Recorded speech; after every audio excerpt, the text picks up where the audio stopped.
Nous sommes à quelques heures du premier tour de l'élection présidentielle et la presse parle de plus en plus des sondages. Eh bien, avec mon expérience, je viens vous raconter l'histoire des sondages et de l'élection présidentielle. La première histoire, c'est en 1995. Nous sommes à quelques jours du premier tour de l'élection présidentielle. Les sondages donnent 10 points d'avance à Jacques Chirac face à Édouard Balladur. Le soir du premier tour, il n'y aura plus qu'un tout petit point d'écart entre les deux candidats. Et tout au long de la soirée et des jours qui suivront, les électeurs d'Édouard Balladur diront « si j'avais su ». En 2002, de la même manière, quelques jours avant le premier tour, il y a 7 à 8 points d'avance pour Lionel Jospin face à Jean-Marie Le Pen. Le soir du premier tour, les électeurs socialistes et de gauche, pendant de longues semaines, se diront « ah, si j'avais su ».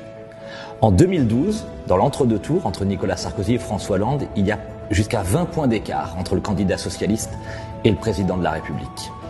À la fin, Nicolas Sarkozy va atteindre 48,5% des suffrages. Tout au long de la soirée et des jours qui suivront, les électeurs de droite se diront « ah, si j'avais su ».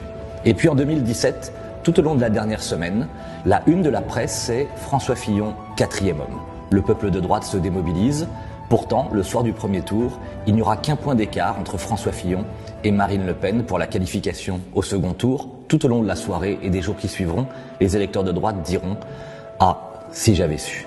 Alors, si vous ne voulez pas faire partie du camp des « ah, si j'avais su » dimanche soir prochain, si vous voulez retrouver le chemin de la souveraineté, de la liberté, si vous êtes des citoyens libres, si vous considérez que les suffrages valent plus que les sondages, si vous considérez que tous les indicateurs, l'affluence dans les meetings, l'audience des émissions de télévision, les ventes de livres, le nombre d'adhésions, tous ces indicateurs qui montrent aujourd'hui qu'Éric Zemmour est systématiquement en tête, si vous croyez en la démocratie, si vous croyez en la souveraineté, votez pour le plus courageux, pour le plus honnête, pour le plus sincère, pour le seul candidat qui veut que la France reste la France, votez pour Éric Zemmour.